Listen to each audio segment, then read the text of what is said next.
Как получить водительские права нашим в США? Здравствуйте! Я вижу вас здесь со мной уже не на первом видео. И мне не только приятно, но и очень-очень радостно, что раз вы здесь все-таки, то видео действительно полезные. Спасибо вам огромное за доверие, правда. Ну и могу сказать в ответ, если вы можете добавить что-либо к тому, что я сегодня скажу, имеющее, естественно, подтверждение на просторах интернета, я обязательно закреплю это сообщение под этим видео, ну или как-то внесу его под описание. Ссылка на вас.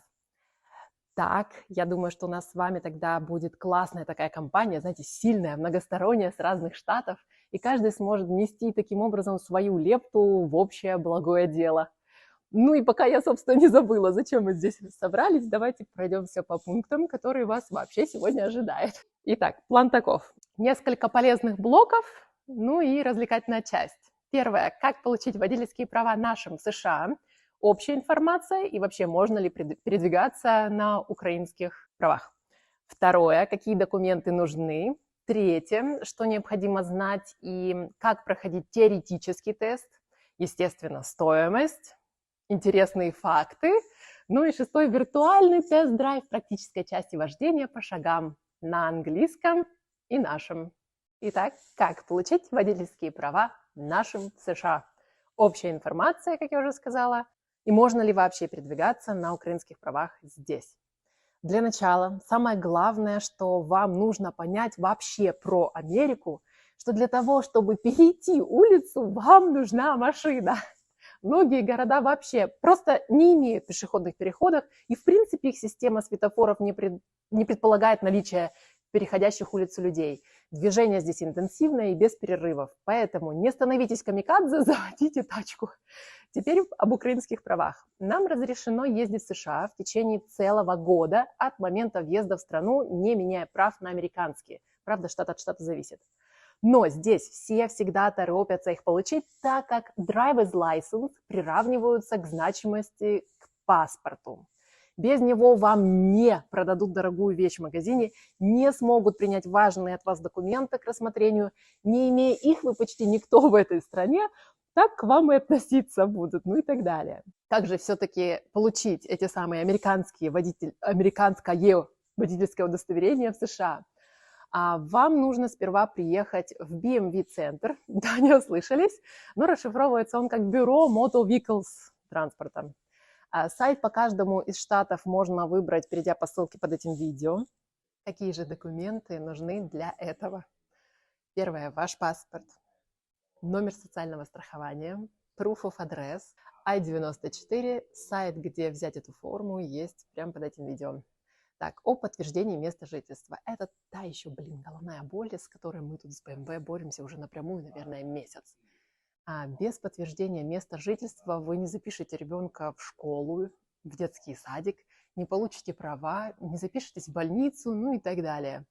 Для многих украинцев, приезжающих в США и проживающих здесь у спонсора, есть такой логический вопрос. Где, его взять, если вы не имеете собственного жилья? Ну и так, я буду супер молодец, что сейчас поделюсь этим сокровищем с вами, бесценными знаниями. Ну, поехали. 4 надежных источника. Письмо на ваше имя и этот самый адрес вашего нынешнего проживания у спонсора, например, от Social Security Office или от бенефитов, то есть на ваше имя, да? Второе – это proof of address, взятый в USCRI, где я работаю, комитет по работе с иммигрантами и беженцами, который есть во многих штатах США, но не во всех, правда, и не во всех городах. Их сайт можно найти под этим видео. Третье, как ни странно это вообще может звучать, но hunting и fishing license. То есть, покупая разрешение на рыбалку и охоту в вашем городе, вы указываете адрес проживания у вашего спонсора, и это является очень официальным подтверждением. Ну и четвертое. На вашем номере социального страхования тоже будет указан адрес вашего проживания на момент подачи. Самое важное здесь вообще понимать, что нужно иметь не одно, а целых 2 доказательства. Так что дерзайте. Для всех тех, кто снимает квартиру или купил жилье, это вообще не стоит проблемой. Берите просто с собой любой оплаченный счет на коммунальные платежи или там лизинг-контракт, или контракт покупки жилья. Это и будет вашим доказательством. Только помните, что их должно быть 2.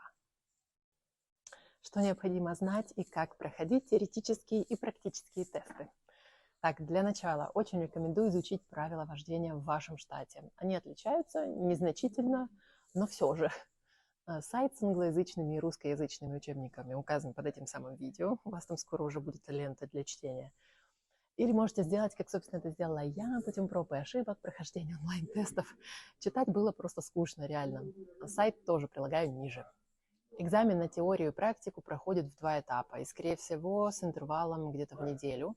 Ну или, как повезет, записаться, в принципе, на это практическое вождение. О теории. У вас сначала проверят зрение и различаете ли вы цвета. Потом попросят заполнить бумаги. Затем пройдете теоретический тест. Кстати, о нем.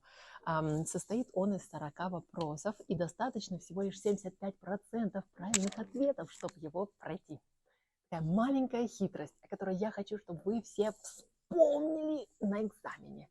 Там есть такая волшебная кнопочка, называется «Пропустить вопрос», skip a question, который даст вам возможность ответить сначала на все вопросы, в которых вы уверены, а потом, если еще не набрали 3/4 теста правильных ответов, то пройтись по тем, в которых совсем потеряны. Ну и здесь, в принципе, вам дастся еще 3 попытки на ошибку. Если вдруг такое случилось, что вы провалили теоретический тест, что вообще маловероятно, но все же не печальтесь. Вы можете сюда приходить где-то раз в неделю. У вас аж 10 попыток, но за каждую, правда, придется платить по 25 баксов. Ну и если вдруг за это время вам так и не удастся сдать экзамен, вас также запишут на курсы, и через 3 месяца сможете повторить свои 10 попыток. И так до бесконечности, собственно. Кстати, всегда интересуйтесь, есть ли у них тест на вашем языке. Ну и говоря о стоимости, как я уже упомянула, теоретический тест обойдется вам всего в $25 с налогами. Практически в $27 с налогами. CDL где-то $44. Цены указаны на момент выпуска этого видео и по штату Огайо. Про остальное не знаю, добавляйте сами. Если кто знает цены своего штата, будет здорово, если поделитесь в комментариях с нами. Думаю, вообще будет классная такая статистика, знаете, для всех. Вообще здорово, если все разом сможем объединиться и такой создать мини-ресурс, где каждый бы получил ответы на все вопросы. И главное, по разным штатам. Я не раз встречалась с тем, что многие говорят, жаль, что такой организации у нас в городе нет, или жаль, что нет таких видео, или там куда пойти и где взять, некому подсказать. Поэтому подключайтесь. Интересные факты, любопытные наблюдения, мои лично. Скоростной режим здесь соблюдают все. Стоит превысить всего на 1 милю от максимально дозволенного, и вам впаяют огромный штраф. Просто на заметочку, на хайвее рекомендованная скорость 75 миль на годину. Это приблизительно 130 километров в час. Для меня, как для человека, катающегося не больше 80 километров, это было реально стрессово. Красный свет светофора, это вообще здесь такая особенная, целая эпопея, я бы так сказала, с ним.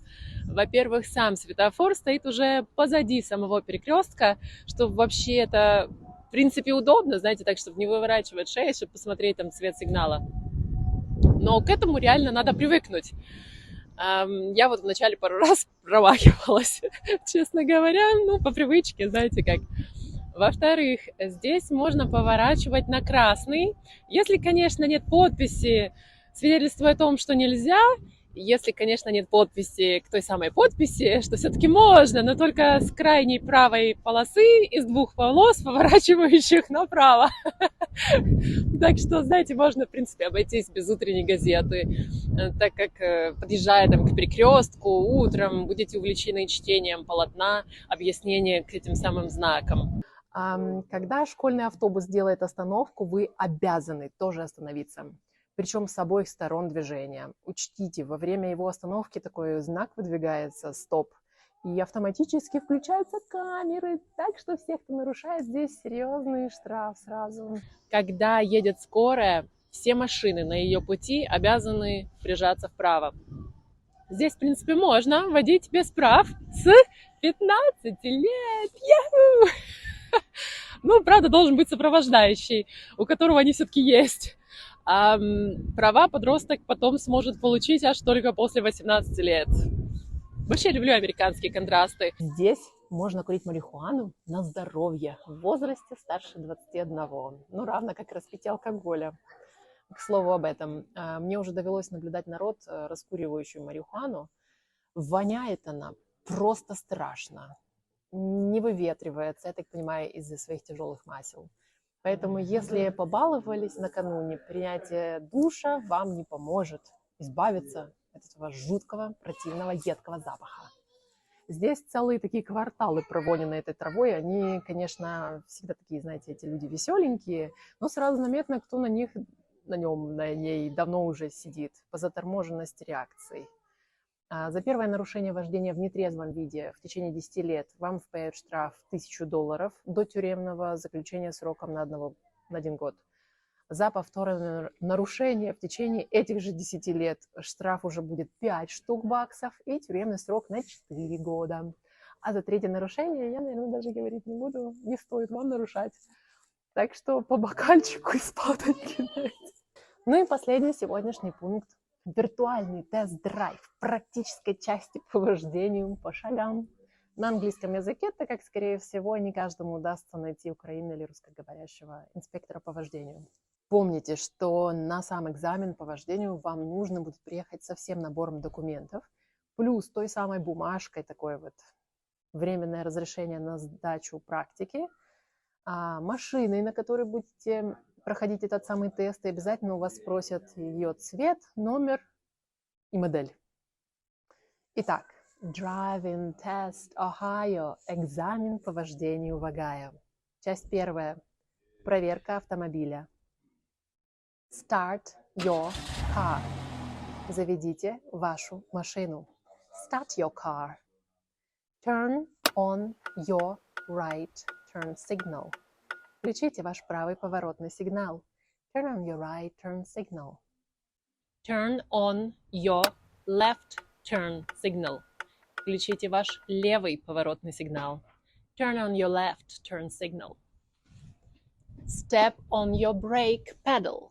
Нажмите на педаль тормоза. Step on your brake pedal. Sound your horn. Подайте звуковой сигнал. Sound your horn. Turn on your windshield wipers. Включите стеклоочистители. Turn on your windshield wipers. Turn on your headlights. Включите фары. Turn on your headlights. Если автомобиль не отвечает требованиям безопасности, экзаменатор скажет что-то вроде «The vehicle is unsafe» и попросит вас перенести экзамен на другую дату. The vehicle is unsafe. Если автомобиль отвечает требованиям безопасности, экзаменатор скажет что-то вроде «The vehicle is safe» и попросит вас пристегнуть ремень безопасности. Fasten your seat belt. Часть вторая. Экзамен по маневрированию.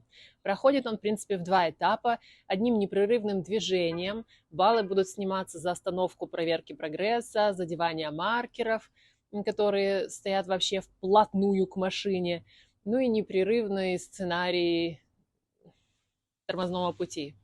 So go to the right of the point marker. Проедьте справа от целевого указателя. Go to the left of the point marker. Проедьте слева от целевого указателя. Go to the left of the point marker. Back up. Сдайте назад. Back up. Pull out. Отъедьте от. Pull out. Суть задания заключается в том, чтобы проехать передним ходом между 4 указателей, огибая слева или справа впереди стоящий указатель на расстоянии 20 футов от капота. Сами поясняйте, как это далеко. Задний бампер поравняется с указателем «Остановитесь». Затем вернитесь в исходное положение, огибая тот самый указатель и останавливаясь между этими 4 первыми. Если во время движения вы наедете на какой-либо указатель, остановитесь, вернитесь в исходное положение и повторите попытку. Да, за это будут сняты баллы, но, по крайней мере, не так много. Далее вам будет предложено выехать на дорогу и проехать несколько кварталов, соблюдая все знаки. И обязательно не превышать скоростной режим даже на 1 милю от всех указателей на знаках. Здорово то, что не будет никаких провокационных заданий. Все указания даются всегда заранее. Кстати, присутствие посторонних в машине запрещено, так что помощи ни от кого не ждите. Не бойтесь уведомить вашего экзаменатора, чтобы он говорил четко, медленно и заранее, так как английский для вас не родной язык. Часть 3. Для проверки умения водить автомобиль вам будут даны следующие задания, указания. Pull forward. Проедьте вперед. Pull forward. Drive straight. Едьте прямо. Drive straight. At the next traffic lights, turn right. На следующем светофоре поверните направо. At the next traffic light, turn right. At the next traffic lights, turn left.